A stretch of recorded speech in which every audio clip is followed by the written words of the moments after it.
If you've seen the opening episode of the new season of American Dad, Fellow Traveler, you may have had a few questions as to how this new canon for Roger fits into the rest of his history. I mean, in the opening, it kind of seems like Roger doesn't even recognize Earth.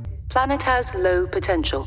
Looks like my decision's made for me. But he's definitely been there before, as established in Season 13, Episode 12, Oratron Trail. I thought you landed in Roswell in the 40s. The second time. The first time I was with my Aunt Carolyn. But as with Family Guy and The Simpsons, American Dad doesn't really worry too much about canon or consistency. I mean, it's also canon that the show both takes place in Stan's personal heaven after he died. Stan, this is your personal heaven. It is what your heart most desires.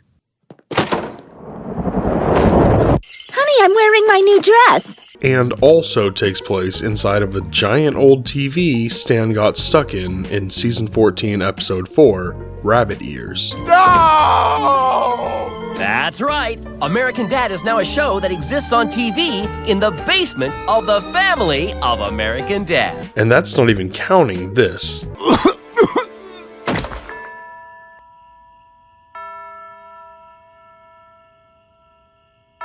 Well, there you have it. That's our story. Stan's dead. Good night. Or all the other times the canon was reset, or in all the episodes that take place in the future, or in various timelines that are created. It's honestly almost Rick and Morty-esque, just without having the show be completely obsessed with its own multi-dimensional nature. Dimension. Dimensions. Dimensional. Dimension. It's Dimension 35C. Which, to be clear, is fine for Rick and Morty, but I'm happy with how American Dad handles it for themselves.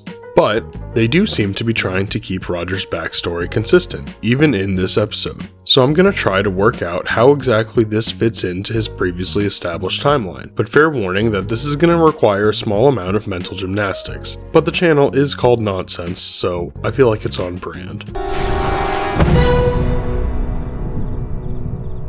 So to start off, they set the episode in the year 1947, the year they've already established multiple times that Roger landed on Earth. I thought you landed in Roswell in the 40s. He doesn't seem to recognize Earth though, but he is known to be forgetful.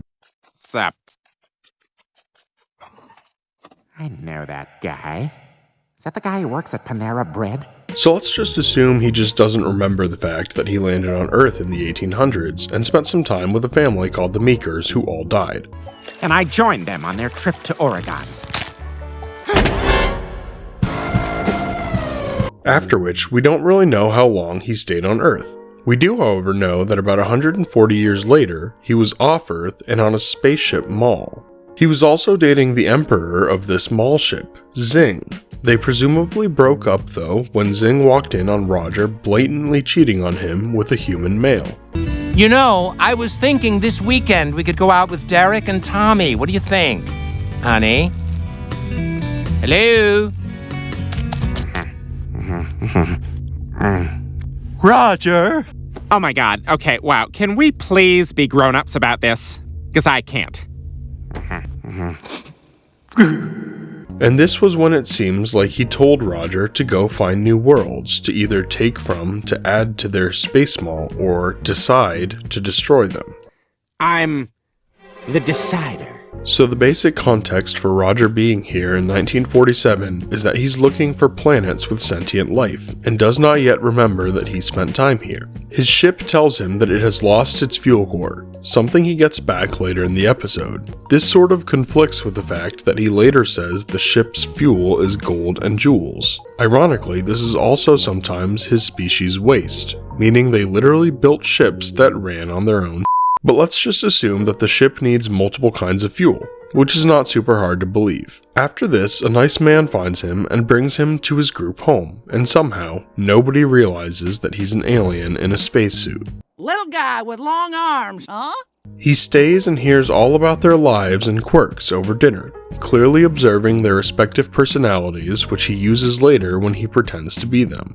During dinner, Avery Bullock's father, who works for the CIA's precursor, shows up looking for an alien because of the crash. Roger panics and hides in the bathroom, and just before he's caught, he grabs some of the grandma of the group's spare clothes and dresses up as her, using his super speed.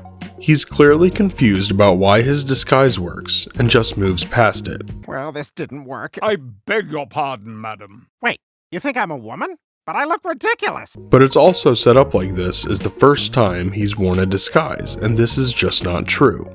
This also conflicts with him acting like he'd never worn a disguise before in the first season. But again, we're just sticking with memory loss to explain all of this away, since he does remember having landed in the 1800s later on in the show's timeline. Eventually, we get to see Roger putting his ship in the storage unit we see it in later on. And then they end it with a reel of Roger on various adventures before encountering the Smiths.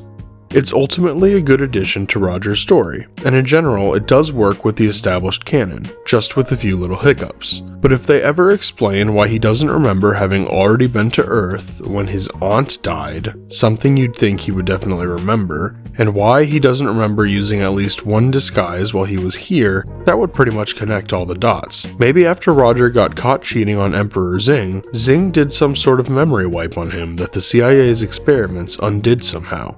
Considering that Zing caught Roger cheating with a human, perhaps he was able to use the Majestic, the mind-reading alien from the Lost in Space episode, to wipe all memories of humanity from Roger's mind out of jealousy that he cheated with a human. And after that, he told him his job was to find sentient life to add to the space mall or destroy, sending him on his way back to Earth for some reason. Perhaps the reason is that he was hoping Roger would choose to destroy it, and then he could restore Roger's memory, making him remember killing all the people he liked so much. But this is just a theory. There are plenty of ways to make it all work together. This is just my way. But I'm excited anytime we get to see more of Roger's life before the Smiths, and I hope they do it more. That's all for this video, folks. Thank you so much for watching. I'm working on a video on all of Roger's many powers and whether or not he's an actual god next. But if you have any notes on this video or ideas for future videos, please leave a comment below, and I'll see you in the next one.